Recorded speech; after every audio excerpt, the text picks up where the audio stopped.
All right, so we have been talking about the ongoing complete inability of the Democratic Party to get anything substantive done about voting rights legislation right now, thanks to a handful of corporate Democrats. But we've also been talking about the ongoing assault on our basically facade of democracy, if you want to call it that, by the GOP state legislatures around the country, who are in fact passing extremely restrictive voting rights legislation, basically just in an effort to disenfranchise as many people as possible, disproportionately minority voters, and to try to make it so that the voting pool is smaller, because that usually indicates that Republicans are more likely to win. So we know that that's the fundamental reality of why they are passing this legislation around the country. But usually if you talk to a Republican, they will tell you that it is actually them protecting democracy, that by, restricting ability for people to easily vote, that they are actually protecting the integrity of the ballot, or some bullshit like that is what they usually try to put out there as a justification. So it is pretty rare that we actually get conservatives to admit the quiet part out loud and actually just say straight up that they don't believe in democracy, or even in this case, from conservative commentator from the Daily Wire, which is Ben Shapiro's outlet, Matt Walsh right here. He basically just comes out and says not only does he not believe in the concept of democracy,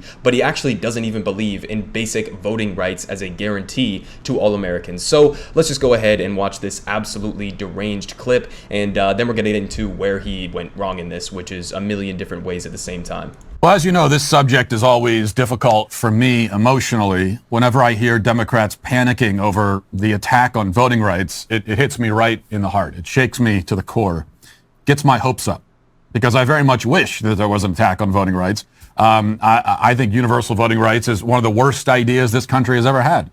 There are few things more worthy of coming under attack than universal voting rights. Voting ought to be a privilege reserved for those who are most competent and qualified. It's not a natural right. God did not imbue us all with some sort of sacred entitlement to participate in our national elections. The Bible certainly makes no mention of any such thing. So if it's not a natural right, which it emphatically is not, then it's a privilege that we grant, and it would be wise to consider a person's basic qualifications before granting it. We are under no moral obligation to allow hordes of stupid, bewildered, clueless zombies to flood the voting booth and cast their ballots in a state of ignorance and confusion, helping to steer this giant ship of a country right into one iceberg after another. So that's my position, which I state often and without apology. I'm against voting rights. I don't like them. If it was a position shared by most conservatives and by any significant portion of elected Republicans, Democrats would be correct in claiming that universal voting rights are under assault, are at risk. But sadly, it is all in the left-wing imagination. I am, a lone voice in the wilderness on this issue.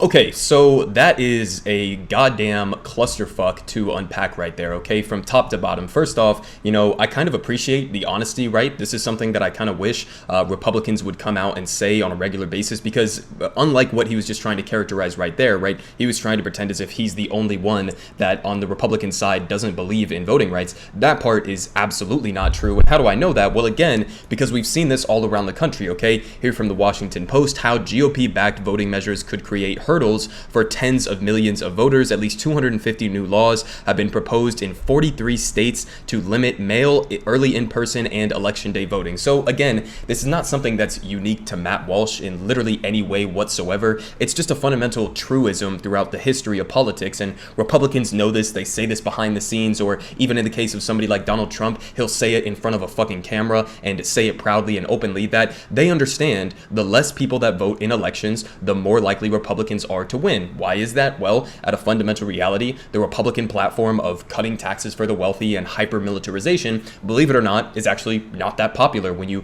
have a majority of the American people participating in an election. So that's the entire Republican strategy for winning elections. It's using undemocratic processes like the Electoral College, where only one Republican president in my entire lifetime has actually won the popular vote. Okay, they almost never win the popular vote. They rely on undemocratic democratic mechanisms like the Electoral College or like gerrymandering or like trying to disenfranchise as many voters as they can. Specifically, it just so happens to turn out that they try to disenfranchise people in predominantly minority areas, okay? So this is happening in my home city here in Atlanta, where they tried to, like they say right here, slash early in-person voting and election day voting. They even specifically targeted like the Atlanta-based black churches that do what's called souls to the polls. So they specifically targeted and eliminated early voting on Sundays in some places, or at least tried to. So they're very specifically targeting minority communities, okay, in this entire effort, which kind of ties back to what this guy was really implying here, okay?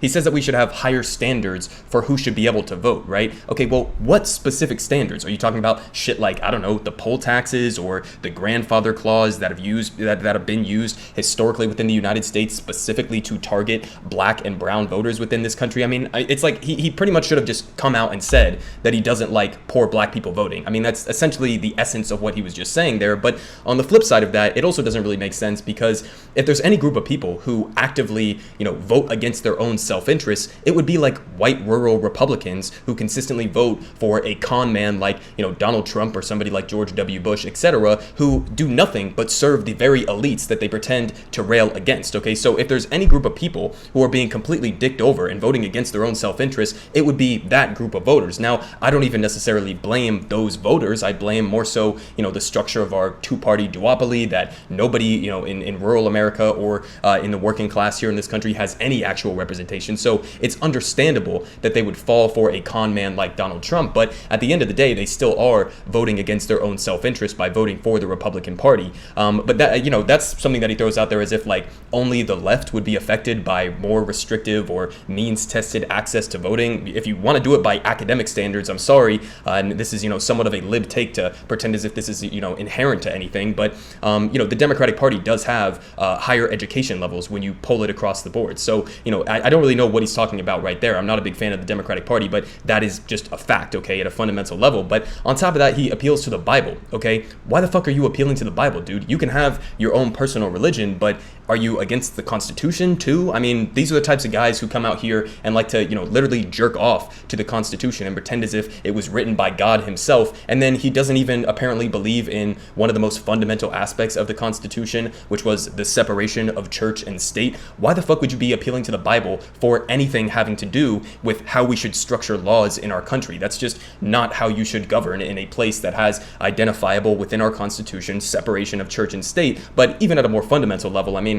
anybody can have their own personal religious beliefs, but if you're going to appeal to the Bible for your morals, then you're going to be led astray, okay? I think Jesus, he had some pretty good teachings for the most part, and, the 10 Commandments, that's all fine and whatever, but go read the Old Testament and tell me that the God of the Bible has any set of morals that a normal, rational human being should be following right now. I mean, pretty genocidal if you actually go and read the Bible, and I say that as somebody who grew up going to a Catholic church or a Catholic church-run school for basically my entire life up until college. So if you want to go and actually read the Bible, then I would, warn you that you're probably not going to like the types of morals that are actually represented by it. But, I think it's just kind of hilarious that a guy like this, who pretends to care about the Constitution, is pretending to appeal to the Bible as if that's where we should be getting our standards for society instead of, underlying laws that have existed for a long time. It's just a complete contradiction. But at the end of the day, okay, again, this is not something that's inherent to Matt Walsh, all right? He would like to pretend that it is, but unfortunately, this is how basically the entirety of the Republican Party operates. Now, this is a tweet that just came out from Senator Rand Paul on December 27th, so just a couple weeks ago, and I thought this was fucking hilarious because it basically just puts into full perspective how